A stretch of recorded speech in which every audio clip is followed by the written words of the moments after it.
اس کو کچلنے کے لیے جو ہے وہ ان کا ہدف جو ہے وہ جہاں ایک طرف مسلمان تھے ان کی آواز کو کچلا جائے، وہاں دوسری طرف مسلمانوں کی آواز کے اندر جو ایکسیپٹنس دینے کی جو طاقت تھی وہ انگریزوں کے پاس تھی، لہٰذا اس آواز کو کچلنا بھی ضروری تھا کہ جو مسلمانوں کی سوچ اور فکر کو کسی نہ کسی طریقے سے جو ہے وہ اس کے اوپر کمپرومائز یا اس کو ایکسیپٹنس کا تصور جو ہے وہ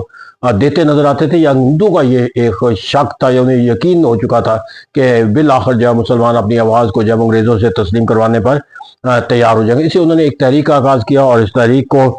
جو ہے وہ مولانا ابوالکلام آزاد نے جو ہے وہ اس کو لیڈ کرنے کا تصور دیا، اور اس طرح یہ تحریک جو ہے وہ ایک وائلنس کی تحریک جو ہے وہ بنتی چلے گی۔ تو اس طرح سے یہاں پر جو ہے وہ مولانا ابوالکلام آزاد کے جو الفاظ ہیں وہ اس کے محرک کا تصور دیتے ہوئے نظر آتے ہیں۔ It has become inevitable to have a civil war in India۔ تو اس طرح سے یہاں پر وہ اب ہر اس سطح کے اوپر جانے کے لیے تیار تھے کہ جہاں مسلمانوں کے حقوق کے تحفظ کو کچلنے کا کوئی معنی و مفہوم جو ہے وہ ان کے ساتھ جو ہے وہ حاصل ہو سکے۔ اس طرح یہاں پر جا کر ہمیں جو ایک اور تصور آتا ہے وہ گاندھی کا تصور آتا ہے، اور گاندھی نے بھی اس کے ساتھ حکومت کے ساتھ جو ہے وہ کوئی ایک ایسا راستہ جو ہے وہ اختیار کرنے سے انکار کر دیا جس سے انگریزوں کے اندر وہ سوچ اور فکر اس کی عکاسی نہ ہوتی ہو جو سوچ اور فکر جو ہے وہ ہندوؤں کی ہے۔ اور اس سے ان کا واضح بیانیہ تھا کہ جب تک جو ہے وہ 23 مارچ کے حوالے سے مسلمانوں کی جو قرارداد ہے اس کو مکمل طور پر اس کو انحراف کرنے کا، اس کو تسلیم نہ کرنے کا ایک واضح بیانیہ ود دا کانسٹیٹیوشنل ریفارم جو ہے وہ انٹروڈیوس نہیں کرایا جاتا، وہ اس کے ساتھ کسی طرح بھی ملنے کے لیے جو ہے وہ تیار نہیں۔ تو اس طرح انہوں نے ایک ستیہ گڑھ تحریک چلائی، جلد سے جلوس، اور ریلوے نظام کو تباہ و برباد کر دیا گیا، ریلوے ٹریک کو نقصان پہنچایا گیا، جو ایک سرکاری دفاتر تھے ان کے اندر جو ہے وہ کام کرنے کے جو عمل ہے اس کو جو ہے وہ ناقابل فہم حد تک جو ہے وہ کمزور بنا دیا گیا۔ تو اس طرح سے ایک پرتشدد سرگرمیوں کا جو ہے وہ ایک لامتناہی سلسلہ جو ہے وہ ہندوستان کے اندر شروع ہو گیا، اگرچہ انگریزوں کے جو رد عمل تھا وہ بھی اتنا ہی شدید تھا جتنا کہ ستیہ گڑھ تحریک چلانے والوں کا جو ہے وہ ایجوکیشنل پالیٹکس کے لحاظ تھا، اور حکومت کا جو فرض ہوتا ہے وہ ایجوکیشنل پالیٹکس کو ختم کرنے یا اس کو کچلنے کا جو ایک حکومتی فریضہ سمجھ لیا انہوں نے، پھر اس کو ایک حکومتی فریضے کے طور پر انگریزوں کے خلاف جو ہے وہ ایک بائیکاٹ کا جو تصور تھا اس کے تحت جو ہے وہ اس کو اختیار کیا۔ اور اس طرح جو ہمیں نظر آتا ہے کہ یہاں پر جا کر جو ستیہ گڑھ تحریک جو ہے وہ الٹیمیٹلی جو ہے وہ ہمیں ایک ریوولٹ کی صورت دیکھی جاتی ہے، اور انگریز بھی اس کو ایک ریوولٹ کے طور پر ہی کچلنے کا جو ہے وہ فیصلہ کرتا ہے۔ پھر یہاں پر جا کر اگر ہم ایک اور اسٹیپ آگے بڑھیں 1941 کے اندر ہی، تو جو ہمیں ایک اور تجویز نظر آتی ہے، that is called the liberal party proposal. دراصل ایک ہندو کی ہی جماعت تھی، جو ایک ہندو کے بہت بڑے جو ہے وہ ایک پاپولر لیڈرشپ کے کانسیپٹ کے تحت جو ایک شخصیت سرتاج بہادر سپرو نے، انہوں نے اس جماعت کی بنیاد رکھی، اور وہ ایک ایسے فرد کے طور پر جانے جاتے تھے کہ جو ایک ہندوؤں کے اندر جو ہے وہ کسی ایکسٹریم تصور کے ساتھ منسلک نہیں ہے، بلکہ وہ ایک لبرل معنی و مفہوم کے ساتھ جو ہے وہ ہندوستان کے مختلف اقلیتوں کے ساتھ جو ہے وہ اپنے تعلقات کو نشو و نما دینے کا جو ہے وہ ایک مشن رکھتے ہیں۔ تو اس طرح کہتے ہیں لبرل پارٹی تجویز دراصل جو ہے وہ تاج بہادر سپرو کی جو سوچ اور فکر ہے اس کے تحت جو ہے وہ تشکیل پاتی ہوئی نظر آتی ہے۔ ان کے اندر جو بنیادی نکات ہمیں نظر آتے ہیں اس لبرل پارٹی پرپوزل کے اندر جا کر، انہوں نے جو پہلا تصور دیا وہ انگریزوں کے ساتھ ہمآہنگی کا تصور تھا کہ ہندوستان جو جنگ میں شامل ہونے کا اعلان کرے۔ تو دوسری جنگ عظیم کے اندر جو انگریزوں کا ہندوستانیوں کے ساتھ ایک بہت بڑا وجہ تنازع تھا، وہ ان کا جنگ کے اندر جو ہے وہ اس طرح شرکت نہ کرنا تھا جو ناگزیر تھا افرادی قوت کے لحاظ سے ہندوستان کے اندر انگریزوں کی کامیابی کے اندر کردار ادا کرنے کے بعد، پھر وسائل کی فراہمی کے لحاظ سے ابھی ان کو ہندوستانیوں کا وہ تعاون حاصل نہیں تھا۔ اس طرح یہاں پر انہوں نے ایک ہاسٹیلٹی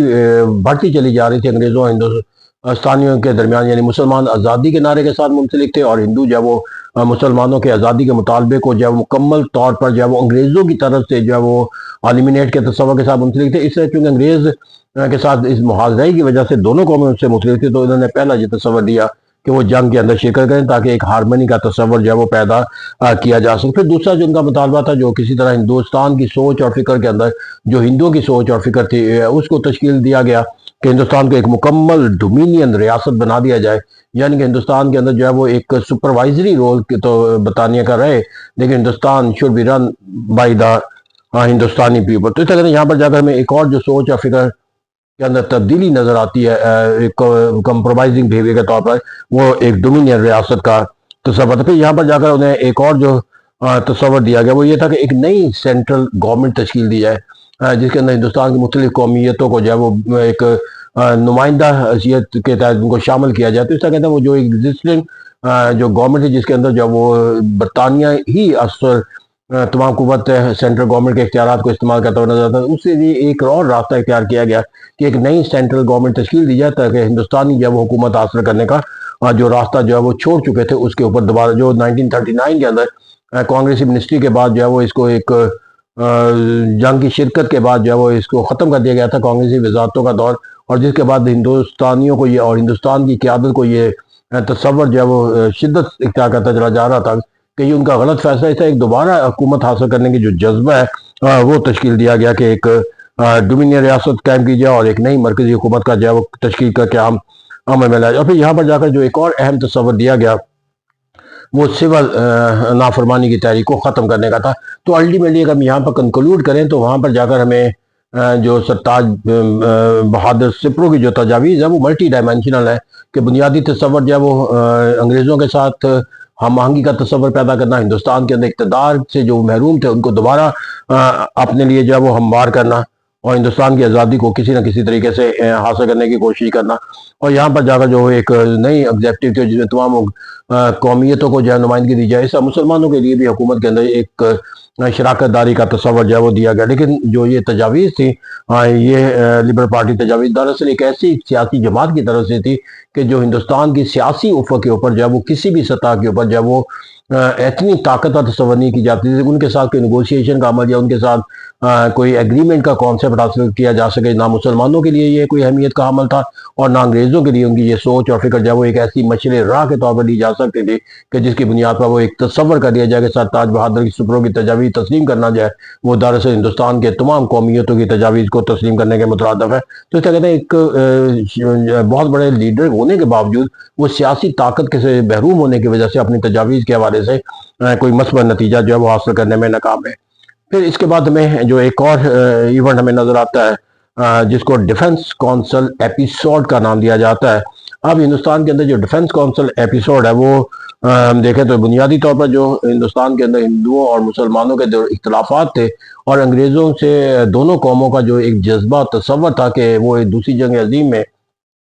ایک مشکل دور سے گزر، لہٰذا اس کے مشکل حالات و واقعات سے فائدہ اٹھا کر اپنے لیے زیادہ سے زیادہ کوئی مراد کا تصور جو ہے وہ حاصل کرنے کا جو کوشش کا اس سے ان کے جو ایک خلی تھی وہ بڑھ چکی تھی ہندوؤں کے بھی اور مسلمانوں کے۔ ان حالات کے اندر جو ہے وہ ایک جو تصور آیا وہ یہ تھا کہ ایک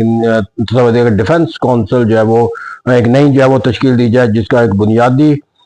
معنی مفہوم تھا کہ جو ایک ایگزیکٹو کونسل جس کا نام تھا پہلے اسے اب ایک ڈیفنس کونسل کا نام دے دیجیے تاکہ ہندوستانیوں کو بھی جو اس کے اندر جو ہے وہ شمولیت کا دعوت دی جائے۔ اب اس کے اندر جو ہے انہوں نے جو یہ تصور تھا کہ ایگزیکٹو کونسل جو کہ انگریزوں کے ایک تمام جو ہے وہ قیادت پر مشتمل تھی یا انگریزوں پر مشتمل تھی اور وہاں پر جا کر ہندوستانیوں کی نمائندگی کو تصور نہیں تھا، اس کو ایک تصور جو ایگزیکٹو کونسل کو ڈیفنس کونسل میں دیا گیا اور یہاں پر جو ہے مسلمانوں کے جو ہے وہ جو وزیر اعلیٰ تھے ان کو بھی اس کے اندر شمولیت کی دعوت دی گئی، جن میں سکندر حیات تھے، فضل حق تھے، سعد اللہ تھے، بیگم شاہ نواز تھی اور نواب شتاری جنہوں نے اس کو تسلیم بھی کر لیا۔ اب یہاں پر جب یہ ڈیفنس کونسل ہوا تو یہ بنیادی طور پر انگریزوں نے براہ راست جو مسلمانوں کے جو وزراء اعلیٰ تھے ان سے نہ صرف ان کو یہ دعوت کی ڈیفنس کونسل میں شامل ہونے کی بلکہ مسلمان لیگ سے کوئی رابطہ جو ہے انہوں نے ایکسیپٹ بھی کر لیا، اگرچہ اس کے رد عمل کے طور پر جو ہے وہ کچھ مسلمان وزراء اعلیٰ نے جو ہے وہ ڈیفنس کونسل کے اپنی شمولیت سے جو ہے وہ انحراف کرنے کا جو فیصلہ اسے واپس لینے کا اعلان کیا، اور تاہم بیگم شاہ نواز جو ہے وہ ہمیں